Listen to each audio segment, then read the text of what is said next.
All right. Good morning, everybody, fans in Radio Sinoland out there across the planet. I'm very pleased to welcome back today Dr. Moti Nissani.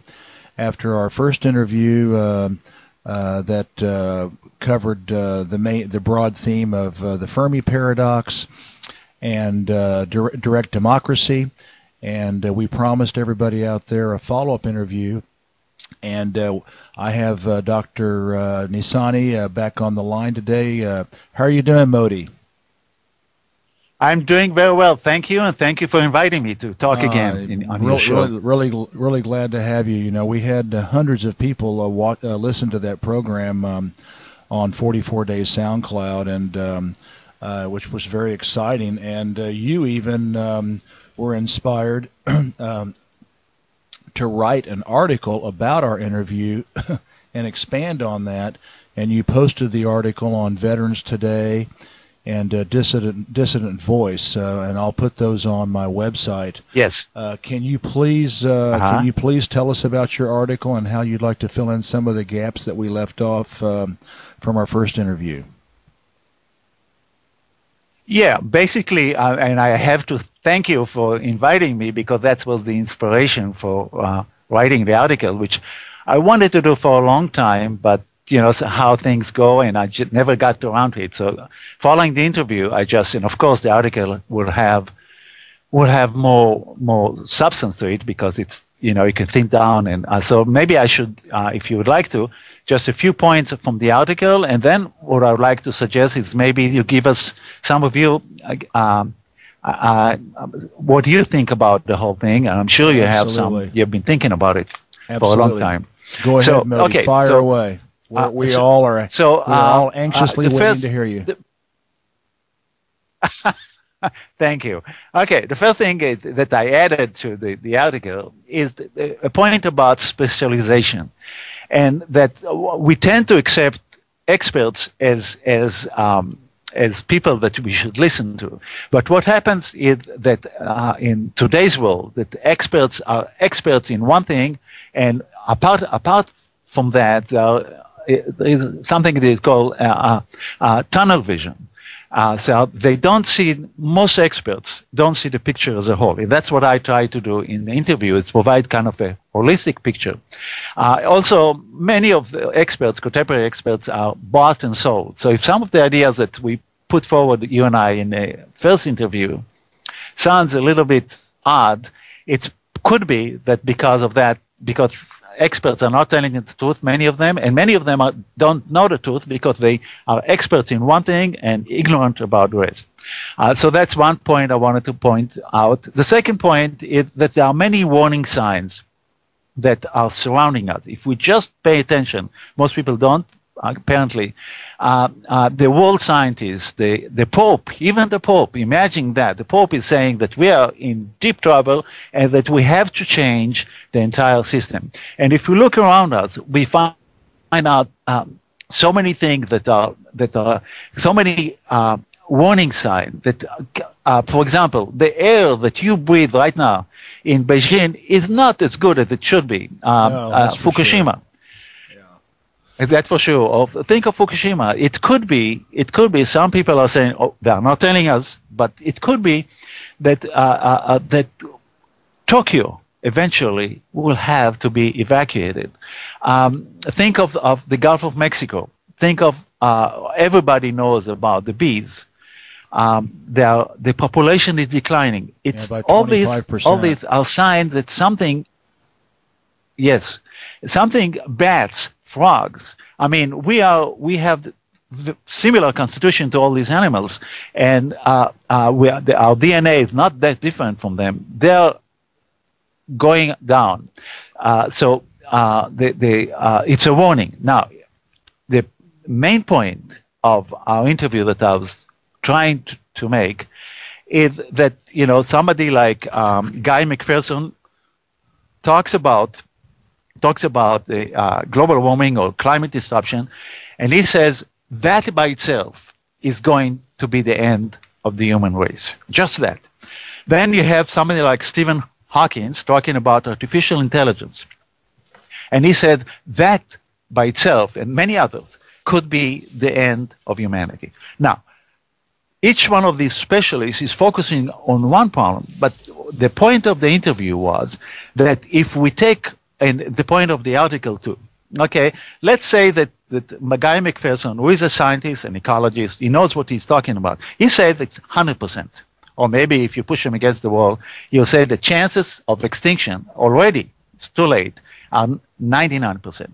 Stephen Hawking, I don't know what probability he would give to artificial intelligence eventually being our destruction. But let's say 5%. Now, if you go like that we went down the line and looked at all the planetary boundaries, all the point that could be our undoing, nuclear war. What is the chance that it will take place? And then if it takes place, what is the chance that it will bring about human extinction? Let's say 5%. And so and the point of the interview was, if you take a holistic view of the situation, not just one or the other, but the whole thing, and then I came up, I mean, it's frightening, but I came up, when I did it, I didn't do it in an interview, but when I tried to do it at home and look at all the points of risk at the whole picture, and also the risks that we don't know, that we'll find out later, but that could be dormant. We are not aware that they are a danger. And also, if we look at future technology, you take all of it together, and I came up with more than 90% probability that humanity will go extinct within the next 200 years unless we do something. And of course, something is collectively what our actions are. We are criminally insane. In other words, we are committing crime against our fellow human beings and against our only home, the planet. Exactly, the pale blue dot. Collectively, not you, not I, not your neighbor, but collectively. If you judge humanity as a collective, we are totally out of our mind. And so we need, obviously, and we concluded with that we need to find a way of somehow getting rid of the bankers, the parasites that control the world today, and assert control of our lives. And of course, towards the end, my point was that, in my personal opinion, the only way, if we are going to fight for a better world, the goal should be what it's called direct democracy. So that's more or less what. And then. Well, it was a great article. I really enjoyed reading it. Thank you. And most of the time, I really would be interested in your own reflections on what because you didn't get a chance to talk at all almost last time. That's because you're so engaging. Thank you. Okay. Well, for our fans out there, let me just point out a few things. You mentioned bees. You mentioned honeybees. Albert Einstein, a physicist, was smart enough to know, he's actually quoted as saying that if we lose the bees, humanity would not survive 48 hours. And that's actually a quote from one of the most eminent physicists who was much more holistic than people realize. And for everybody to understand, there's a lot of controversy about the honeybees. The populations have dropped about 25% and are continuing to drop around the world. And the consensus, the broad consensus is that it is being caused by pesticides, and especially the pesticides that are used in agriculture. And so again, those are man-made to pump up food production. And of course, Einstein is right. If we lose the honeybees, we lose pollination. We lose agriculture, and we're all going to be dead or starving to death. And next, frogs and bats. Frogs and bats populations are dropping precipitously in some areas and slowly in other areas. And the obvious answer is, this one's less mysterious, is because of fungal infections. And the thought is that these fungal infections that have never appeared before are appearing now because of global warming and because these animals have spent millions of years in a certain niche which had a certain temperature. Now that temperature is higher, and it allows the fungus to grow on their skin and their bodies, and it's killing them terribly. Also, Moti, you talked about specialization. Joseph Tainter, the collapse of complex societies, that was one of his biggest arguments for complex societies collapsing, is because of exactly that specialization. And we can now talk about specialization literally on a global level. And I think we have to now look at not just the collapse of Easter Island or the collapse of the Mayans or the collapse of the Han Dynasty in China 2,000 years ago, but we now have to look at the collapse of the entire human race as a holistic whole. So exactly. To me, Moti, now let's get to direct democracy. Here's, to me, the 800-pound gorilla in the room about the whole problem here is capitalism, because capitalism is so has done, it's brought us penicillin and MP3 players, but the capitalism is driven for continual growth, for continual extraction, for continual expansion of markets, and for continual expansion of labor markets and everything else. And I mean, I haven't even read Marx and Lenin, and I haven't even read any of these books. But to me, that is where we somehow, if we're going to have direct democracy, we have got to do something with capitalism. What do you think? I entirely agree that the way you proceed right now, I don't know if, depending what you mean by capitalism, capitalism originally, the way I understand it, like something like in the city-state of Athens in Greece, that was capitalism, but that was the mom and pop stores like your bakery. I have no problem with your bakery across the street belonging to an individual. I think the problem is talking about it's not capitalism. It's kind of corporate. Gerald Celente talks about corporate fascism. That it's really the corporation, big corporation. It's not. I even remember going back to John Kenneth Galbraith, and the first time I realized that it's actually, are you familiar with the term oligopoly? Yeah, that a few corporations, oligopoly, right? Thank you. A few corporations are controlling the whole thing. But yeah, I totally agree with it. We have to clearly find a better system. But I was interested. You said that you met Kurt Vonnegut in. You mentioned Kurt Vonnegut in our first interview, and the Cat's Cradle, yeah.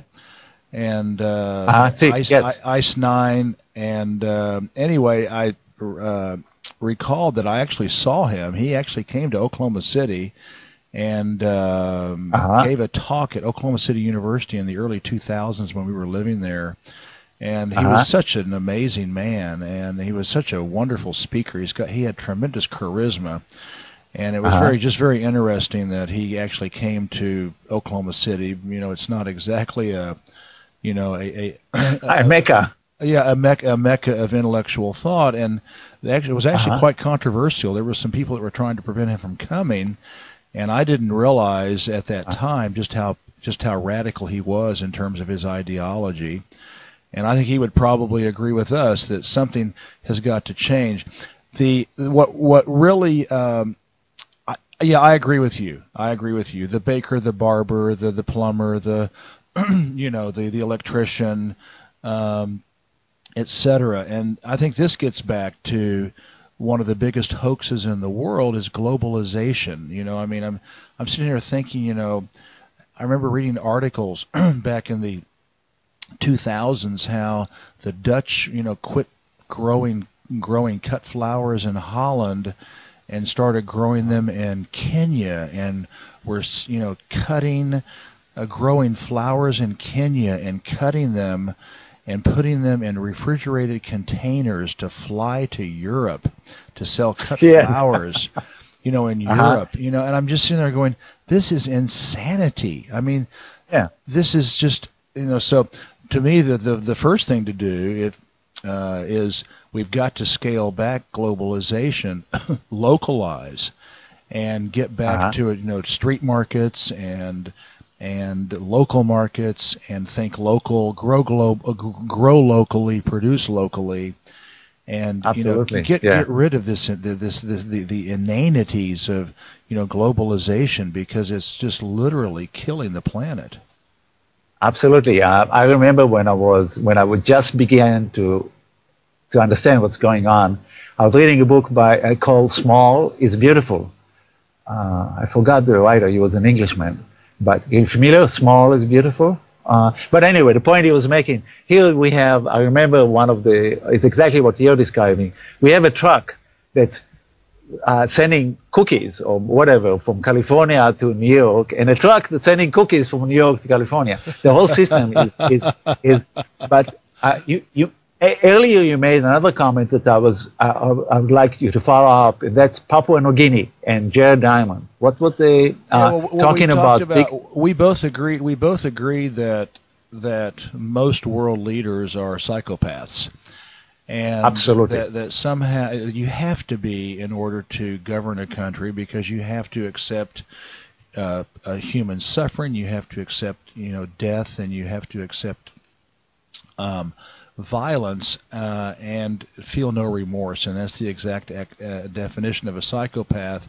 And and when you were talking about that, I thought about Jared Diamond's work in his book Collapse, about the tribes there and how they were able to control the psychopaths in their societies, and they call these guys the big man. And what the tribes will do is, obviously there are genetically among us some people who are more psychopathic than others and are more driven to dominate and to control, etc. And are lacking conscience. And lacking conscience, lacking remorse.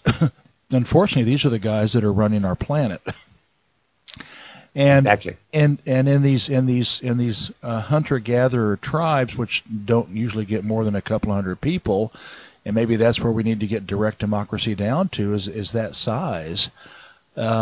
Is that if one of these guys pops up, they all give him a warning. They all talk about it right to his face. They all get in a circle.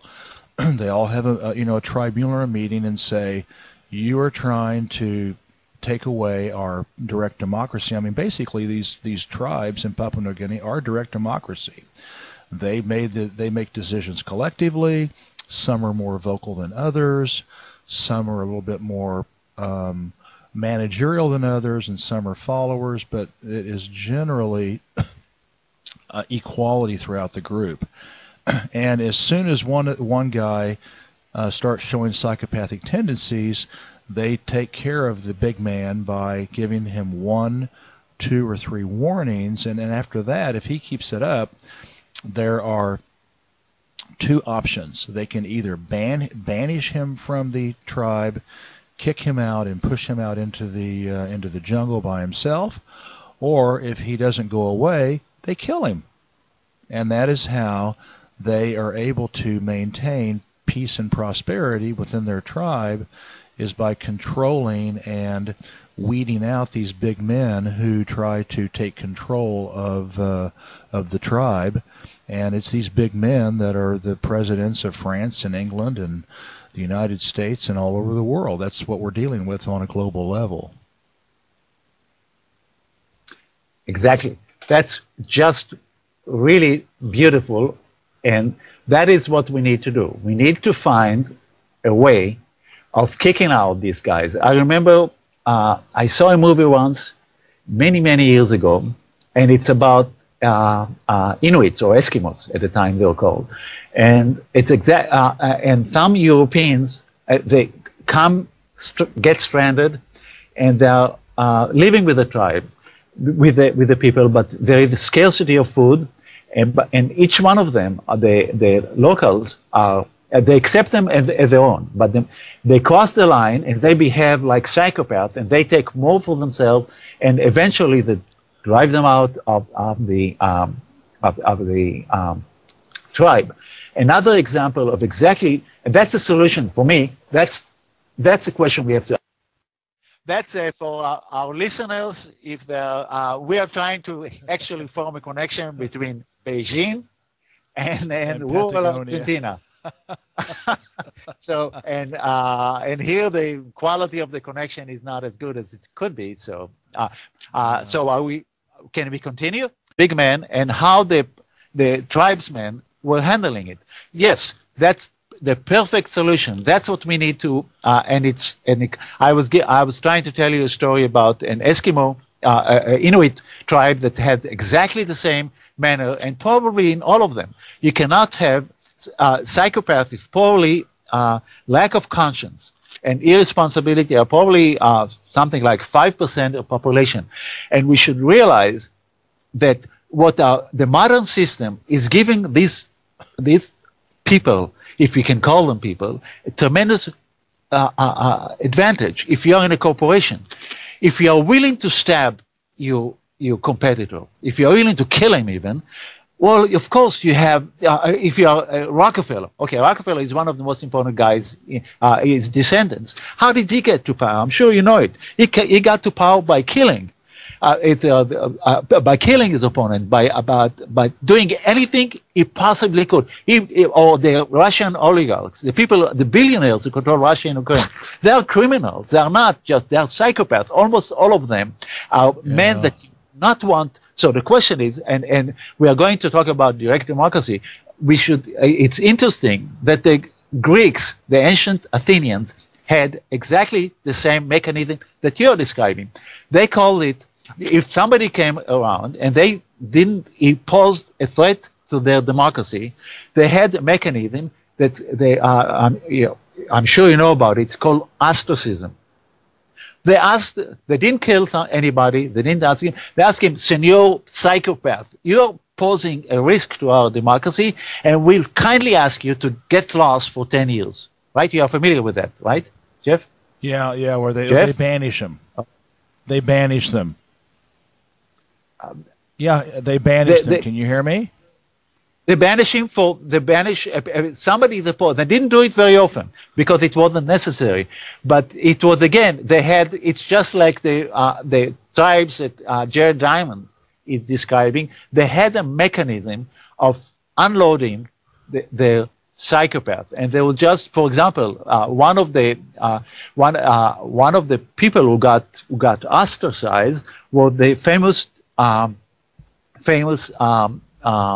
historian Thucydides, and for 10 years he was able to keep his properties, everything.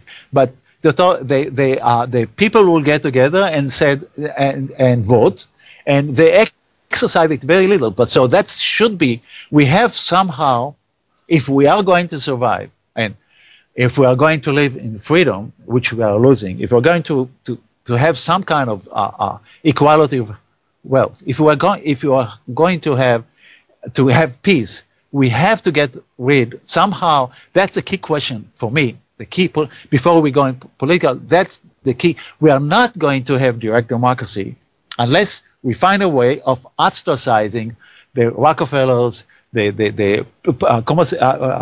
do you call that Ukrainian oligarch now that's ruling Ukraine, Poroshenko or something? We have to find a way. Yeah. I mean, people are disgusting. They are clearly psychopaths. How did he become a billionaire? I mean, you don't want even to read about it. So unless we find, Jeff. Yes, keep going.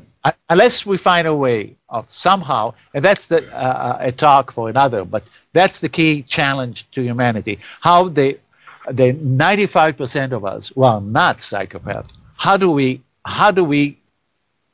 eliminate these people? Because if we can't, and if we don't, then it's the end. We're doomed. You know, you mentioned you wanted also to talk about, to say something about. Hello, Moti. Yes, I'm still here. I wanted to ask. Go ahead. I wanted to ask you if you wanted to say something before we move on to direct democracy. If you wanted to say something about nuclear accidents. You were talking about Vasilia when we talk privately about the Cuban Missile Crisis, and Vasilia. Yeah, absolutely. You wanted to mention? I wanted to, yeah, absolutely.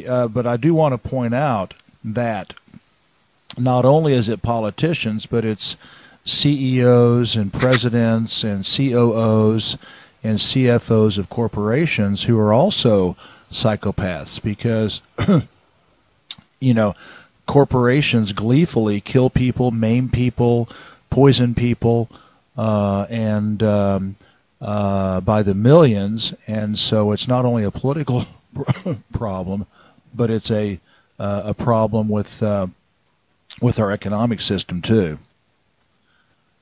Are you still there, Moti? Absolutely. I mean, actually. And so. Yeah, I'm still. And I did can you hear not me? know that. I did not know that. Yeah, I did not know that Thucydides was actually ostracized. That's pretty amazing. Yeah. But and that's why, according to some people, we have. That's another thing that think about it. Think about the Athenians that we know. We know about Plato, right? The people who came after, they made sure to maintain the writings of Plato. But Plato was an enemy of the open society. He was, if you read his Republic, it's actually was an advocate of totalitarianism. Aristotle. Aristotle. The people, the genuine Democrats, we know them because of their achievements in other fields. For example, Democritus. And it's not an incident that his name is Democritus, because his parents democracy. They believed in democracy. But Democritus, we know about him because of the atomic theory. We know that he was a great scientist. But we are not told, and his writings, and there were just as many. So history is selectively promoting one type. And also I wanted to say that I totally agree with you that actually what we have now, if you talk about government, we don't have government. What we have, the 565 congressmen in the United States, they're totally controlled by the corporation. So it's really absolutely it's really sold. So that's where the power lies now, and especially the banks, especially the big bankers are controlling. So we really are living under a corporate state. The Obama, in my opinion, is totally powerless. If he try to, I don't think he has the intelligence to try anything. Or Bush, I mean, they're just not. Unlike the Russian counterparts or Chinese counterparts, who are intelligent men, these people are not. But they are not the government. The government is intelligent, and they are the corporate people who control. Obviously, for example, even going back to, I think, FDR, Roosevelt, he says in a private letter, I'm sure you're familiar with that quote, he's saying to someone, you and I know that, I forgot exactly the wording, but you and I know that Wall Street have been in charge of controls everything. Everything since the days, and that's it, since the day of Andrew Jackson. Yeah, exactly, with the big banks. Yeah, so that's when Andrew obviously Jackson tried to take down the banks. Yeah, we have a situation where we live. It's a country for, by, and of the bankers and the corporations. And these people, to get to somebody like, what's his name, the guy from Morgan's, J.P. Morgan, how do you get to the top? You've got to be almost certainly a psychopath. Yeah. Killing, maiming, and killing and maiming people and destroying lives. Yeah, and destroying life and not caring, I mean, look, it's everywhere. Look what's happening to the Palestinians. Look, this is the genocide. Look, the Iraqi people. Now they are not. It's not enough what they're doing in Iraq, Syria, and Palestine. They are now starting another war, and they're going to turn another in Yemen. They're going to turn, and they have absolutely no scruples. You're talking about the nuclear situation. They're out of their minds. The clock is at 3 minutes to midnight, and it doesn't stop them. They think, they are willing. So many accidents almost happen. They are willing to. And for what? That's the only explanation. Well, yeah, that they are power hungry. Go ahead. What I want to say is, people don't realize that Russia and the United States still have thousands of nuclear warheads, and and I wanted to point out that thanks to a couple of brave and courageous Russian soldiers, we actually avoided nuclear oblivion during the Cuban Missile Crisis. A soldier by the name of Vasily Arkhipov, he actually declined to pull the trigger to send an atomic bomb rocket to the United States, because he thought that the warning that he was getting was false, and it turned out to be true. But according to protocol, he was supposed to actually pull the trigger, which would have definitely destroyed the planet. And then a guy by the name of Stanislav Petrov in 1983, again, another false warning that there were rockets coming from the United States, and that he again declined to pull the trigger. And it's amazing to think that the entire fate of humanity, was actually decided by the cool wits of two very just normal human beings who happened to do the right thing. But what if they hadn't? And we're sitting on thousands of these. Literally thousands of these are installed across the United States on bombers and tactical bombers, and we've just gone from 25,000 warheads each, but we're still down to about 10,000 each. It's enough to blow up the entire solar system. No, absolutely. And I want just to mention, to add to what you're saying, that was not the only near accident. Just a couple of days ago, a newspaper in Japan, I don't know if you read it, two guys were sitting, and they got an order to send one nuclear missile to Russia and 3 probably to China, and they declined to do it. There were many other incidents. There were Churchill wanted. I told you the last time he wanted to bomb. Yeah, you told he wanted to bomb Russia. MacArthur, the great general, and I'm being cynical, sarcastic, wanted to bomb, to create a dead zone during the Korean War, and to bomb 30 nuclear bombs in China. The story goes on and on. There is no. Eventually. What happens? What happens if? And there are other accidents, near misses. There are several well-known, documented near misses. We cannot be lucky forever. Eventually, some guy would not have the courage of Vasily Arkhipov, and he'll push the button. And what happened there? During the Cuban Missile Crisis, have you read Bobby Kennedy, 13 Days? No. Well, he described, those generals. Yeah, we talk about Dr. Strangelove. These guys, they wanted to go to war. They wanted to push the button. I mean, well, Curtis LeMay, yes. who ironically ended up being George Wallace's vice presidential candidate in I think it was at 1968. He was the guy in Europe that developed the saturation bombing of the German cities and to literally torch them. They took that model to Japan and to literally fire burn Japanese cities, and then that guy went on over to use the same bombing technique in Vietnam to carpet bomb Vietnam and kill 3 million people during the Southeast Asian War. So these guys, the Joint Chiefs of Staff, they want the Bay of Pigs was supposed to be a false flag to enable the Joint Chiefs of Staff. They didn't want to just bomb Cuba. They wanted to They wanted to vaporize Cuba. I mean, they literally wanted to send a rain of atomic bombs onto Cuba, and that's one of the reasons that JFK was assassinated by his own government, is because they were livid, absolutely livid, that he refused to nuclear bomb Cuba. And we have to look at the record of these people.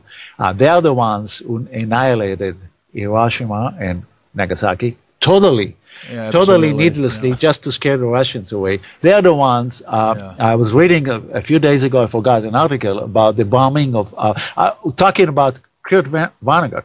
He was in a city that was totally destroyed. What was it? Dresden, I think. Totally Dresden destroyed. Was 100,000 people, 130,000 or something like they that. Did it literally vaporized according to 2 or 3 nights of bombing. Yeah. And it was totally. Go ahead. Totally unnecessary. The biggest Holocaust in human history, according to the book called American Holocaust. And according to him, the biggest Holocaust was against the Native Americans in North America. 20 million people dead in the most horrible, deliberate. So these people have a record and another part of the equation. And I'm out of my league. I don't know if it's true or not, but a lot of people are saying that they have underground cities. For example, under the Denver airport, that it's a city below that. There is an underground city in next to Washington D.C. So maybe, yes, and for me it's very, very concerning, because maybe they think that they will just go into their bunkers, destroy the world, and then come out after 5 years and everything will be okay. Because their behavior is so strange, it's so irresponsible, risking not only the environmentally, which is also, but that's longer, but risking a nuclear, an all-out nuclear war. They think that Russia is Yemen, or Russia is Palestine. It's not. It has thousands, and it has nuclear delivery. And even some scientists are even saying that if you destroy Russia totally, that the nuclear winter will eventually take care of the United States too. But yet they well, the whole planet, Moti. I read a wonderful article that Paul Craig Roberts put on his website. An expert on nuclear war, and he laid it out. He said that it will not take thousands of bombs to destroy humanity. It would only take about a few dozen. And even if this whole idea of first strike, that the United States is going to be the first one to land their bombs on Russia, even if they were able to do that, let's say they were able to take out the 10 largest cities in Russia. Yes. Because remember, these bombs are not 25,000 kiloton bombs like Hiroshima and Nagasaki. These are megaton, multi megaton bombs that are exponentially larger than what was blown, what was needlessly used in Japan. One of these bombs is equal to 50 or 100 Hiroshimas. And so even if they were able to get the 10 biggest cities in Russia, we're all going to die anyway because of nuclear winter. We will literally destroy.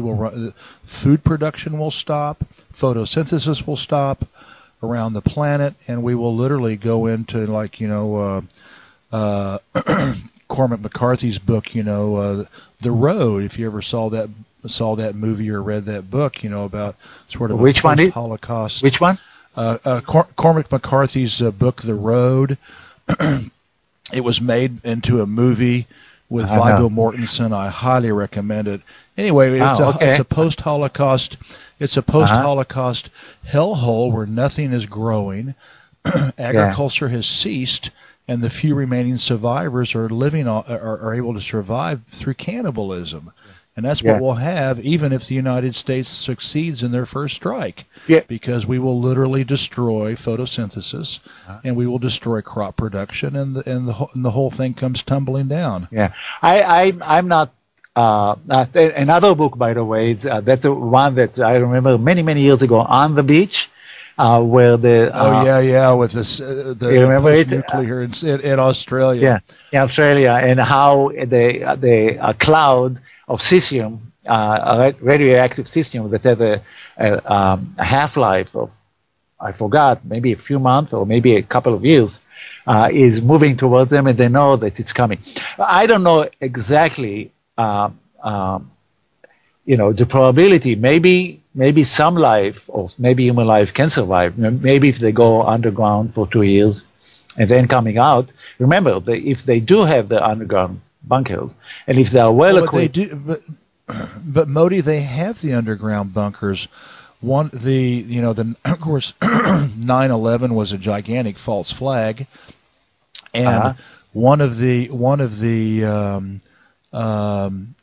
things that they tested with 9/11 was what the United States has, and it's called continuation of government, COG. Yes. And they wanted to test continuation of government. That was one of the reasons, besides starting the world war against Muslims around the planet.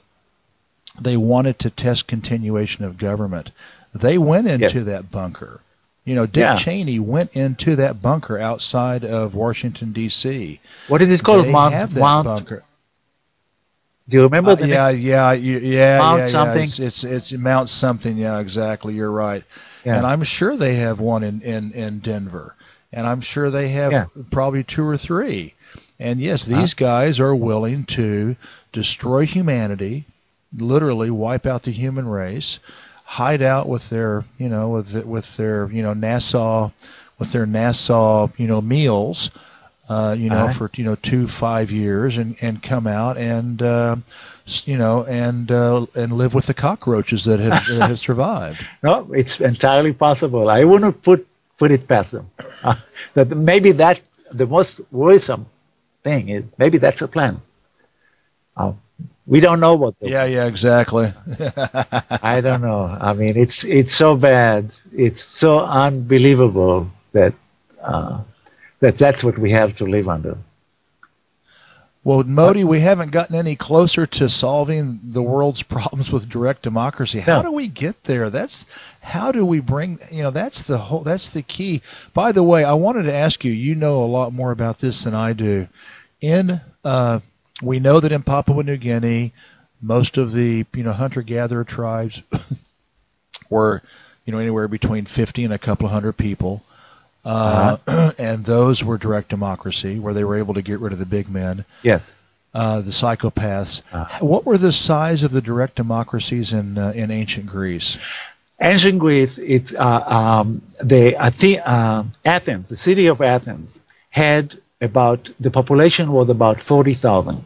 So that is manageable. You can even go, the one successful, I was going to talk about later, but the one successful place so far unlike Greece that is caving in, but the one successful place where the bankers and their shenanigans were resisted, of course, is the island of Iceland, right? And the nation. Yeah. They resisted them, and they are picking up. To hell. And I think don't quote me on it, but I think population of Iceland is something like 300,000.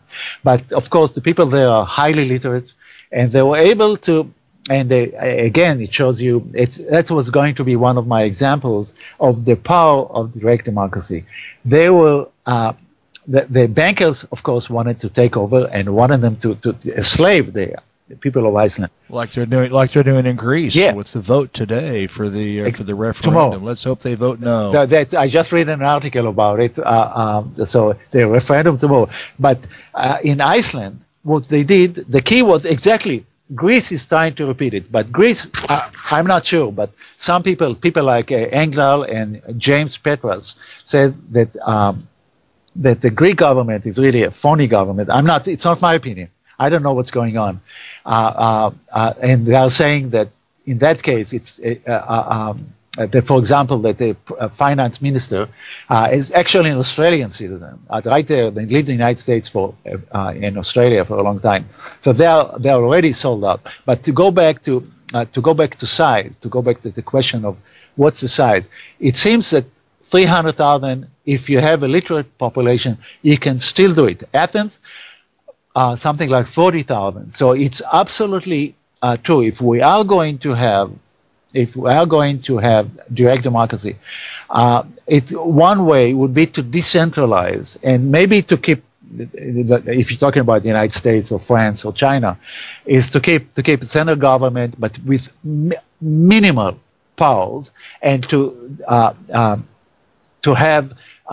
divide the country, the states, artificially into small entities, maybe following the Greek example. It can be done. But even if you wanted to keep the United States as a whole, we have the technology. I was just reading the other day, I was reading an article, a book by the philosopher John Stuart Mill, writing in 1861. Oh,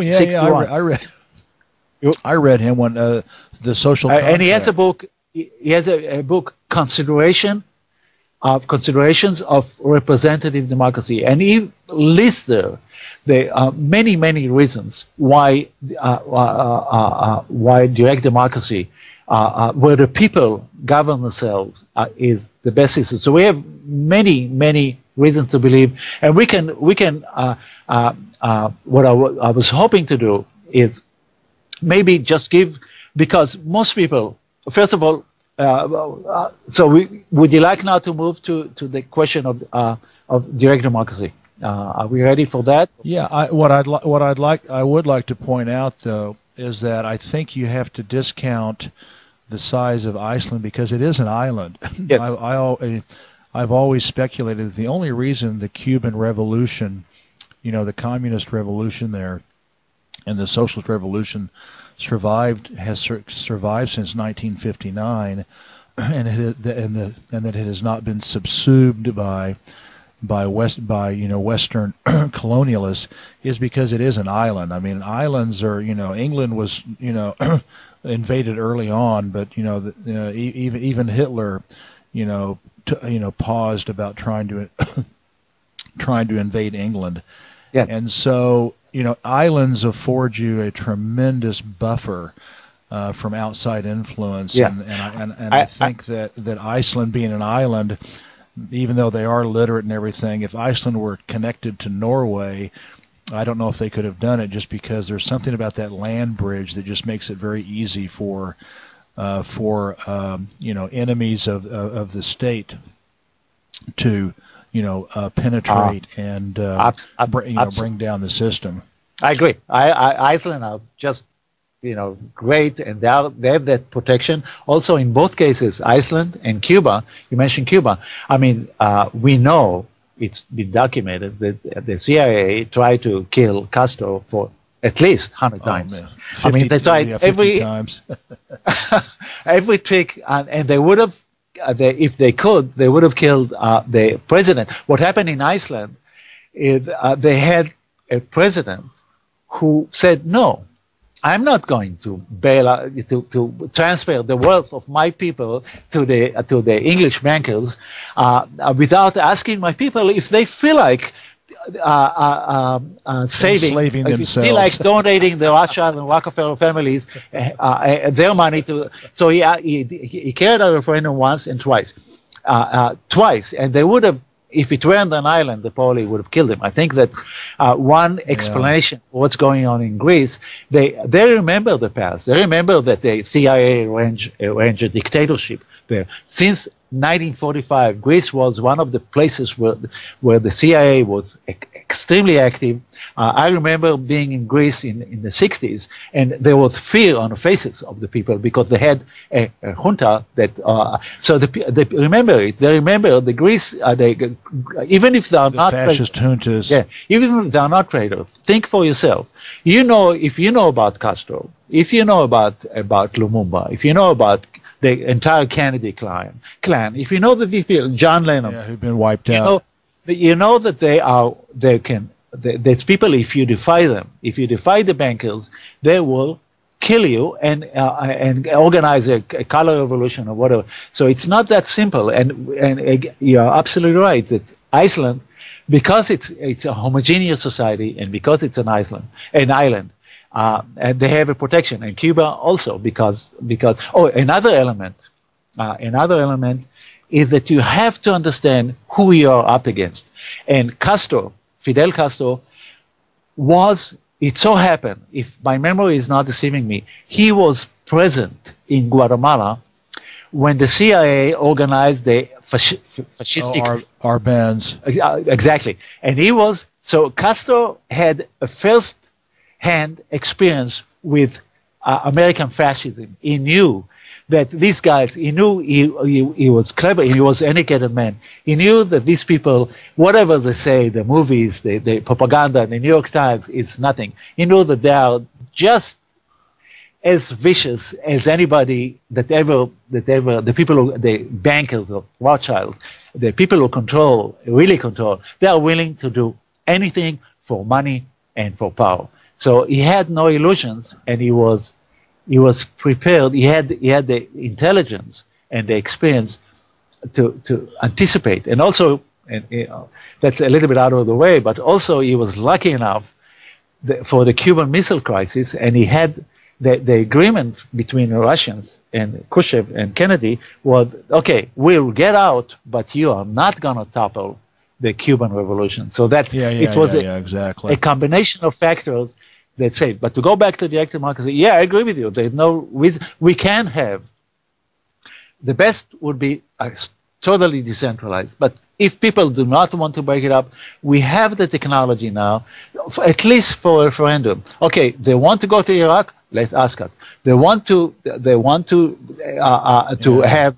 those pesticides, like the Monsanto pesticide.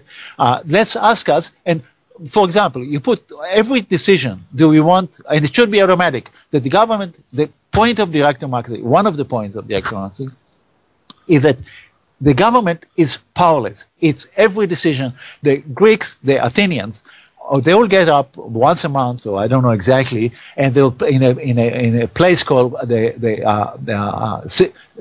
the Acropolis. Near the Acropolis, there was a place called, I don't know how to pronounce it, PNYX, and that's where they will get together, the entire people, and they would vote on anything that they felt like. That is direct democracy. And other aspects of direct democracy, we have a judicial system, but who is the guy or the lady who is really controlling what's happening in a courtroom? It's the judge. Have you been on a jury? No. Have you served on a jury? Well, I did. Twice, and my wife Dana also have been a couple of times. And the judge has tremendous influence of what's going on. Well, the Greeks, the ancient Athenian, had a remedy for that. They knew that what is the judge is an agent of the bankers, really. After everything is said and done, the people, it was a judge-free trial. for example, the trial so of like it was Socrates, a jury trial with no judge. totally jury trial. They were the head of a jury, and you appealed. It wasn't what we have. It's better than what Argentina doesn't even have jury. But in the United States, the idea, but the judge is in charge. If you want a democracy, you have the most famous trial, and of course it's written by the record of the trial. It's written by an enemy of democracy, so the people are made to look bad. That's a trial of the philosopher Socrates. But if you remember in the Apology of Socrates, or in Greek, La Apologia, if you remember the trial, if you remember when you read about it, there are 500 Athenians. 500 is I don't know, 5% of population. They are sitting, there's no judge, and they are the ones who have to decide what to do with that renegade Socrates, who was unlike what they are telling you. He was a martyr of democracy. No, he wasn't. He was closely associated with the tyranny. He was maybe personally not, but he was. Most of his students were the people who betrayed Athens in its war against. That's why they put him on trial, because he was Alcibiades, for example, Critias, the main tyrant of Athens. He was one of his close associates. But anyway, the point is that another example of what democracy. That's what democracy is. I'll give you another example. In the United States, which is not a democracy, democracy means people rule. The power to the people, as John Lennon put it. Power to the people. The people are sovereign. As John Stuart Mill wanted them. People are sovereign. So in the United States, they're telling us a democracy, but it's not. One example, if anybody has any doubts, besides everything else, besides the sunshine bribery, the assassination, besides the information that they control brainwash our minds, but if anybody has any doubts, in my classes, I used to carry out that experiment. I would have a plate, and I would tell them a story about Mr. David Rockefeller. What happened, and I tell them that you just send a letter to Wayne State University and ask us to act as agent, and I would do it in the beginning, so they didn't know me, and they thought that I was telling them the truth. I'll tell them, okay, David Rockefeller, I wrote a letter to my university, and he asked him for his help. What happened? He has only 49 yachts. On the other hand, Evelyn Rothschild has 50. And what he needs, he just cannot afford the 50th, and he needs the people's help. So I'm going to pass, and I'm serious about it, and I'm really expecting you to help me out. And I'm going to pass a plate, just like they do in church, and I ask you to, from the bottom of my heart, to put some, to donate for his 50 yacht. And my students look at me, first of all, as if I was out of my mind. And then I pass the plate, and nobody, just imagine it, nobody donated as much as one nickel to the Rockefeller Fund. Yacht. Okay, and then I present them with the moral of the story, and I tell them, of course, it was real. The moral of the story is, if you take the United States as a whole, think about it. 50% of the people, I don't know, correct me if I'm mistaken about the statistics, but as far as I can remember, 50% of the people have only 1% of the wealth. When Reagan came to power, that was not good enough for him. He asked us to do exactly that. They call it tax cut to the rich. That's what all presidents since Reagan have been doing. They took money from you and I, especially from poor people, and gave it to the Rockefellers. That's what's happening now. Of course. And they are telling us that's a democracy. That is not a democracy. It's inconceivable in a democracy that 50%, let's say we're an island of 100 people. Let's say 100 people, 50 of them, and one person owns 40% of the island and the wealth, and 50 of them 50 of them own only 1% of the island. That's exactly the situation. The cockroach of David Rockefeller are eating better than they do. And let's imagine a democracy. They get together on the next to the Acropolis over there, and they're looking at okay, we can vote whatever. If democracy means we can do whatever we want. The first thing that they will do, hey, let's divide the wealth, if not equally, but it's not fair that the cockroaches of Mr. Rockefeller, are eating better than us. Eating better than my children? What, is that a democracy? Of course it's not a democracy. So, and that's what happened in every, during human history. That's what, of course they were not. It's not just, it's not fair, it's obscene. That kind of that we have people dying of starvation on one hand, people living in the street, and that guy, it's not. I mean, what do you do with billions? The only thing you can do with billions of dollars is corrupt. So it's another example that and in Greece, of course, when they went to war, the rich people have to provide for the triumphs, not the poor people.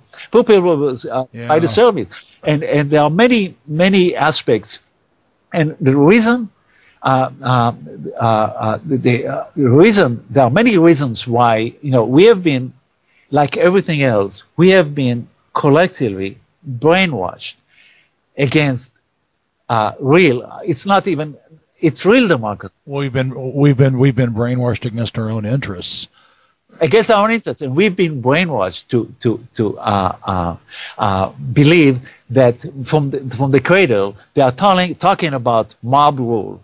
But if you look at Athens, if you look at the Papua New Guinea, it's the opposite of mob rule. It's working very well. So that's why people, when you talk to them, most people, they are kind of, so maybe let me cover what I feel are the psychological, why psychologically people are so reluctant to accept it. One of them is the propaganda system. We have been told over and over again that it doesn't work, but it's not true. The second one, because historically and philosophically, we have many good reasons to believe that it does work. The second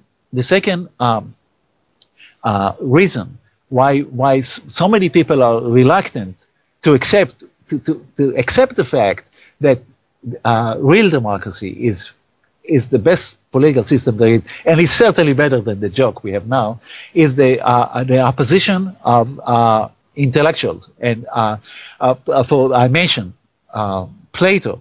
Plato was an enemy of democracy. Or Thucydides, for example, and many, what they've done for us throughout the ages, they elevated somebody like the philosopher Hegel. He was an enemy of democracy. So they selectively throughout the ages, they elevated the people who are not friends of democracy and suppressed the real. For example, look at the American Revolution. Okay, you have on one hand you have Washington, the richest man at the time of the United States, and I'm not denigrating him. He was, for his time, for a rich man, he was pretty decent. But so we have a state of Washington. We have Washington D.C. Washington D.C. But whoever Thomas Paine, the greatest Democrat of Franklin, of course, or even Franklin. Franklin has done much more. According to most military historians, George Washington was really not a very good general, militarily speaking. It was Lafayette that actually won the war. But forget about that. So if Lafayette won the war, the man who convinced the French to help the Americans is really the man who should get the credit. It's Benjamin Franklin. But we don't have cities, because Benjamin Franklin was more or less a genuine Democrat, Thomas Paine. So selectively, throughout history, there have been a concerted effort by the oligarchs in all ages to make light of the potential, because that's the biggest enemies to the Rockefellers is direct democracy. Once we get, once you and I and our fellow citizens assume control, forget even. It's true. Small size would be better. But we have the technology now. If they ask us every time, they'll say, okay, every 100,000 people can whatever we can put. Oh, how about, think of it. How about we just say that you cannot have more than $10 million?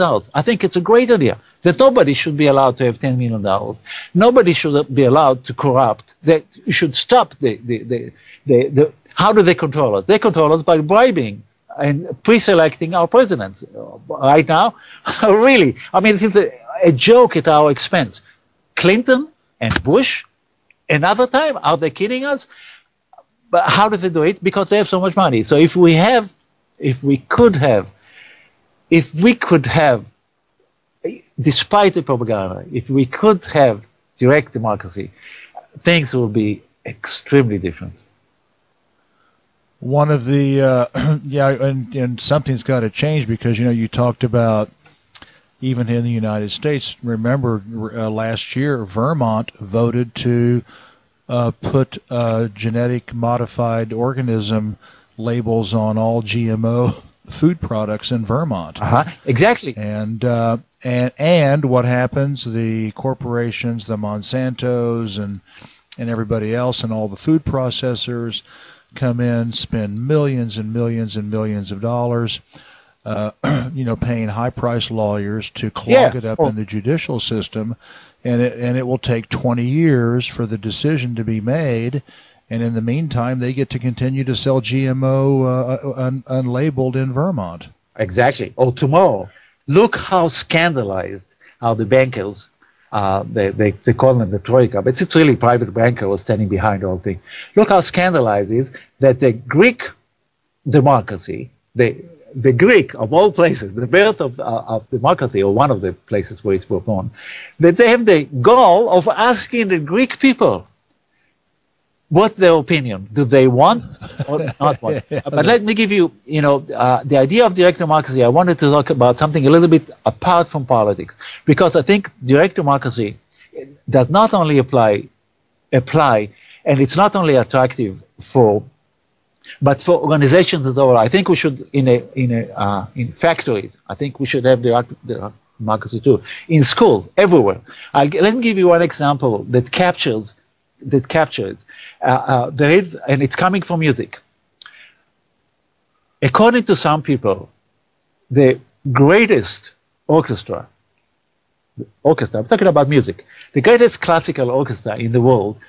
Do you have an opinion about it? Do you have a favorite? No, I love listening to classical music, but I know, there's Berlin and there's Moscow and there's San Francisco. Jeff, stop right here.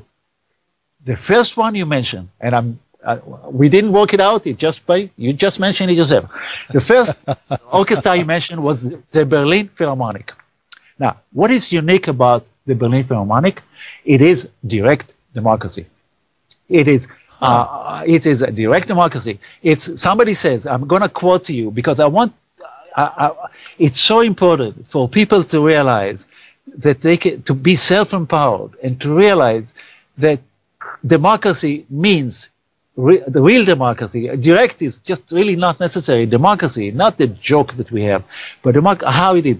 Here's one commentator. I'm going to quote to you a few of his words. First of all, he says the Berlin Philharmonic, and that's democratically governed, is the coolest band in the world. And he says, now I'm quoting, I have a quote ready. When the Berlin Philharmonic was created in 1882, its 52 musicians decided to do business differently. They wanted a democratic system that not only involved the musicians, but empowered them as well. It is the musicians who manage themselves, from scheduling concerts to making tour arrangements or handling delicate personal matters. The audition process is totally inclusive. And he goes on to say, the last time I saw the Berlin Philharmonic, I thought it was the greatest orchestra I'd ever heard. I thought that the time before too, and the secret, it has to be. The secret again, when people govern themselves, is think of it. If I'm part of a cooperative, like a kibbutz, or if I'm part, I feel I'm not working. If I'm working in a factory for GM, or I'm playing, I have a lot of musician friends, and they are alienated. They are alienated, or in university. A lot of us, the academics, the professors in my university, feel alienated. Why? Yes, we have certain degree of freedom, but the people in charge are the administrators, the people who are accounted for the politicians. Just imagine that we could have something like the Berlin Philharmonic. So the point is that direct democracy is it's so simple. It works so well. If you look at hunter-gatherers, our ancestors, they were happier than we are. They were happier because they were, most of them, the Athenians. If you ask me, where would I rather be born, be a part of? I certainly, if let's say someplace up there in the sky, you're given a choice. Where would you? I would rather.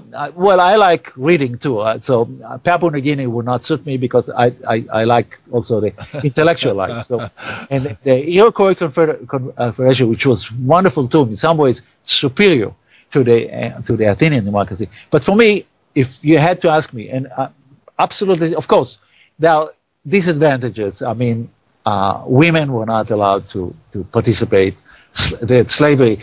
But of course, we could change it. We can make it all-encompassing. Yeah. Our direct democracy would include everyone.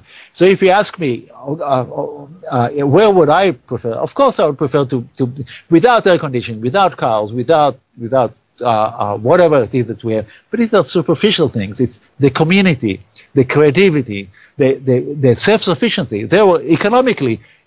Each Athenian household, they understood that printing of money, okay, here they control us partially by printing our money. Well, in Athens, it wasn't the bankers, the so-called federal debt, the bankers, the Rothschilds and Rockefellers that printing our money and controlling us.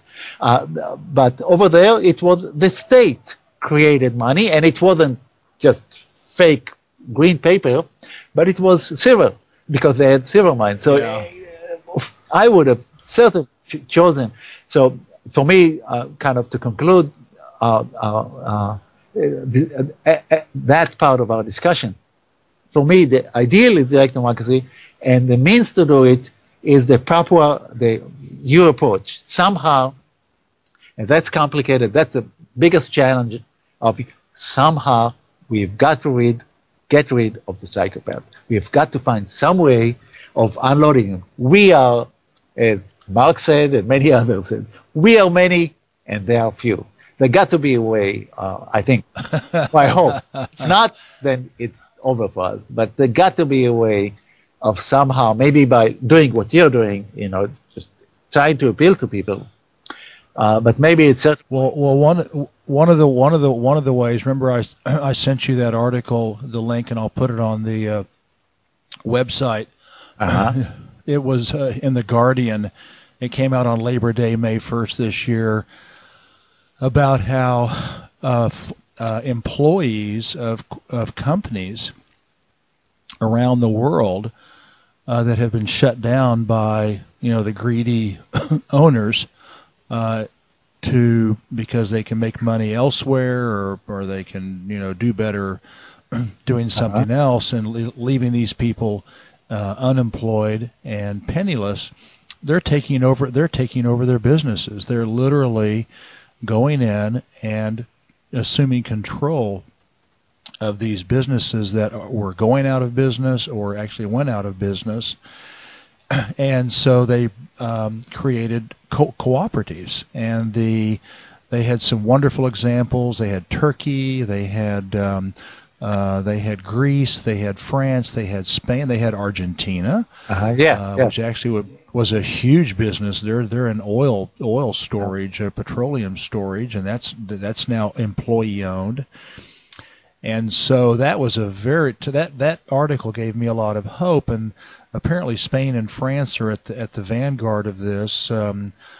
Spain, about 75 companies a year are being taken over by their employees. and in France a few dozen each year.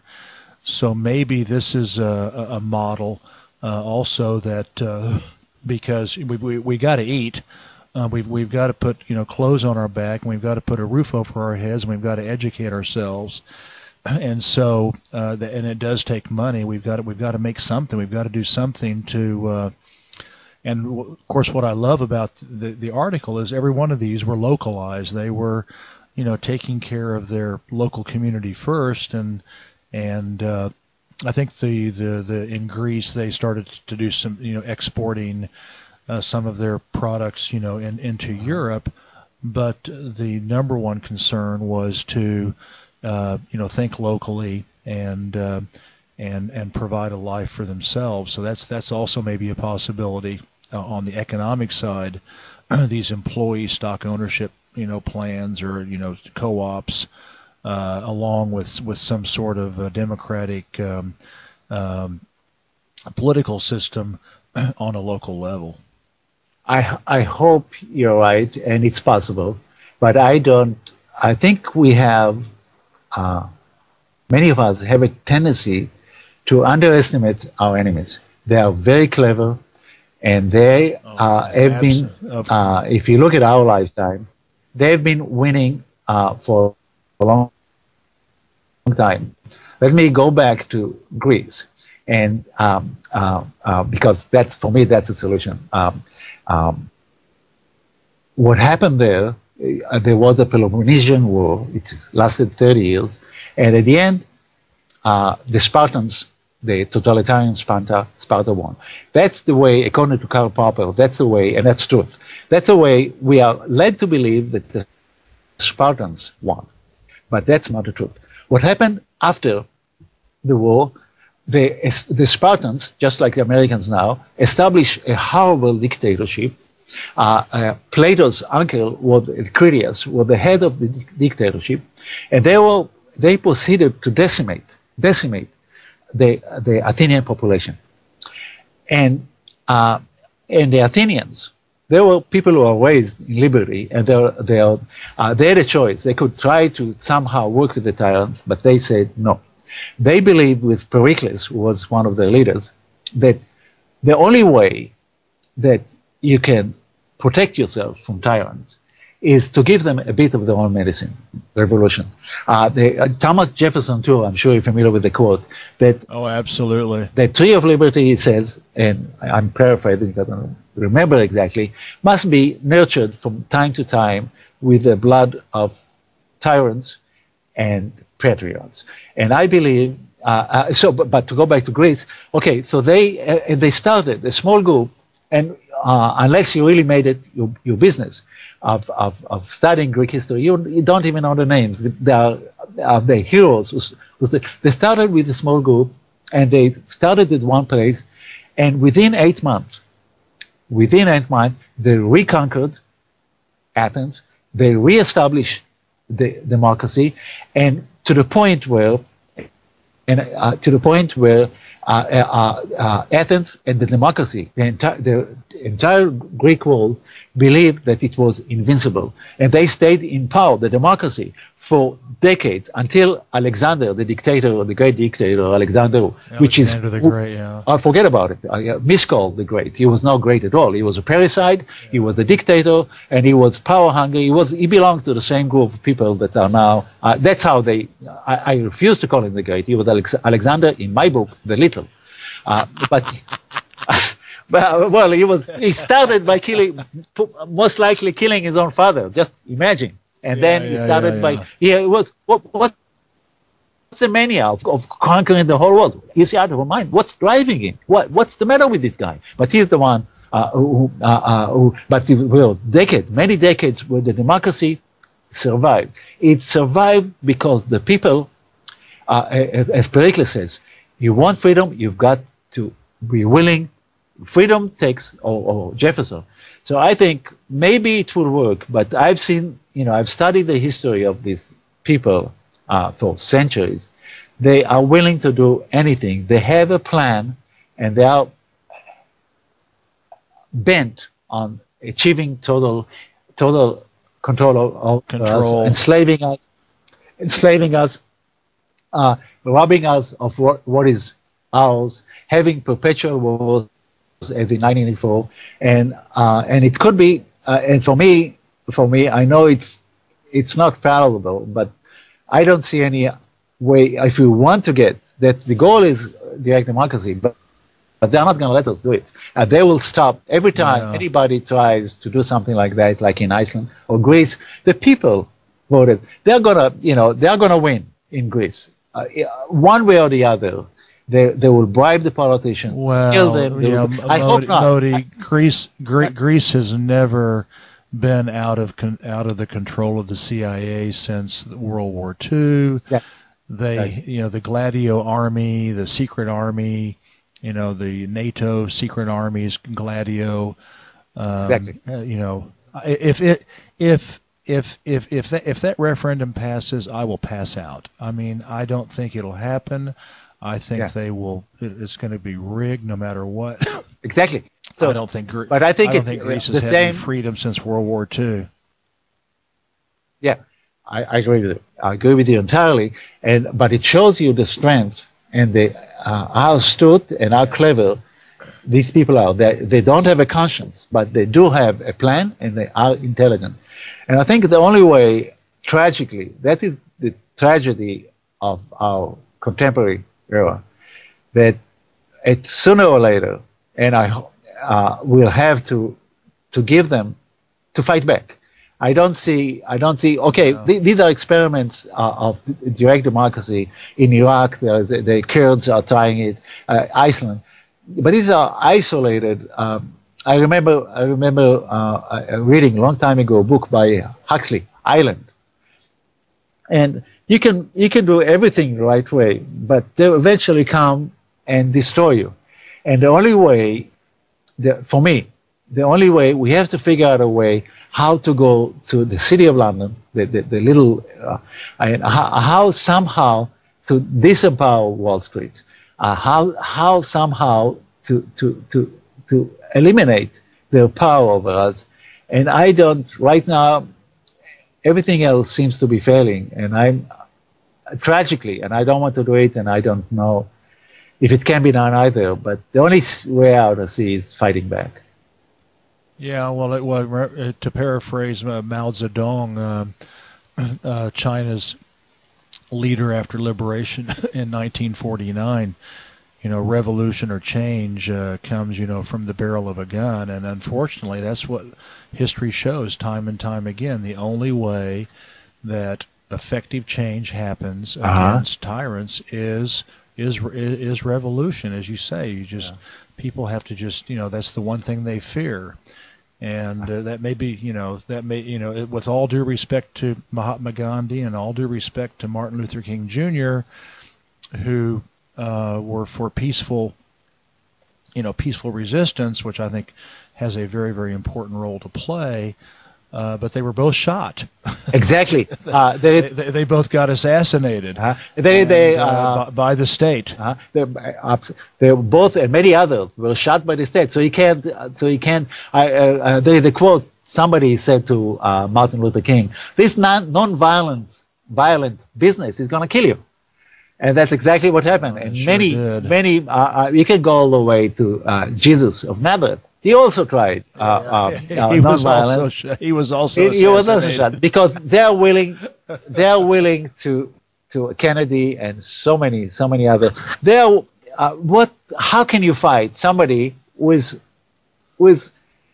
willing to kill his peaceful opponents? The Occupy, even something as innocuous as the Occupy, there are documents showing that somebody.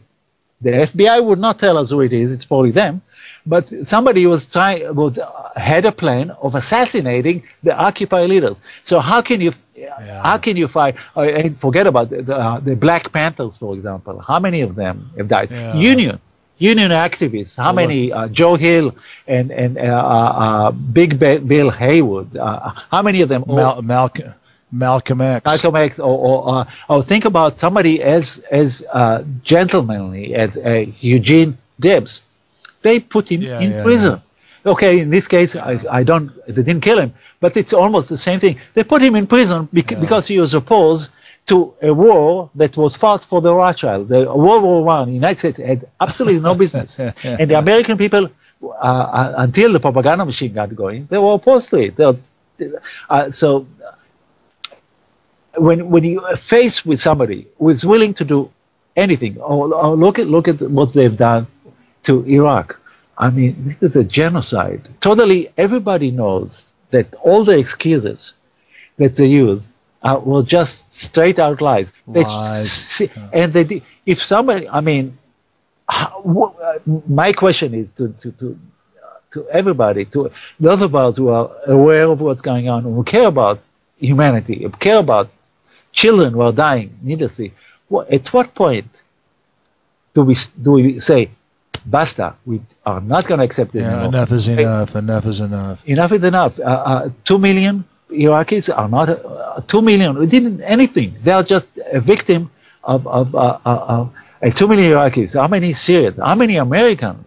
How many Americans are sitting in prison because they dare smoke a little grass? Marijuana. And the failing justice system. At a certain point, we'll have to. Unfortunately, for me, that's the only. I don't know how to exactly go about it, but I think it's something that we need to think about because we have the future of humanity, the human race, at stake. Well, Moti, I don't know if we solved any of the world's problems, but we sure had a good time and a fascinating and a stimulating time talking about it. This has been a wonderful interview on Radio Sinoland, and we'll have to get back together again. I will put. I wanted to suggest to you before we leave. Why don't you put an article on Dissident Voice, maybe so that not everybody's going to want to read Plato and Pericles and Thucydides and and Socrates and all that. Maybe do a 4 or 5 page summary of a history, a brief history of Greek direct democracy. I think that would be wonderful. Yeah. From the very beginning until Alexander the Great. I think that would be a wonderful thing to follow up on. I will put your links to Veterans Today. I will put your links to Dissident Voice on my website, www.44days.net. I wanted to make clear that I actually was going to do all that. I've written the article already. It's already posted in Veterans Today. The reason for that, but I will add our interview to the article itself.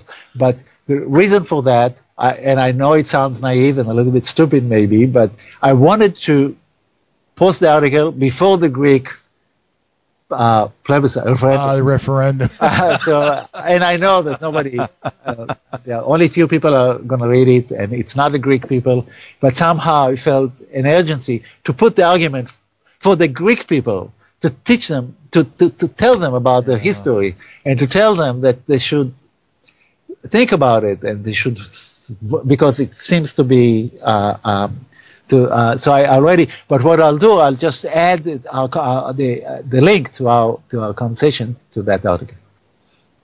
Well, unfortunately, there's another famous quote by a famous leader, Joseph Stalin, who said that it doesn't matter who votes; what matters is who counts the votes. Absolutely. And what I'm afraid is, even if they vote for the even if they vote no, they're going to. I mean, everybody knows. John F. Kennedy was put in thank goodness was put into the presidency because they came up with 50,000 fictitious votes in Chicago. So he took Illinois and beat Nixon. So I mean, elections are historically very, very corrupt, which is another reason why we need to get back to local democracy, direct democracy.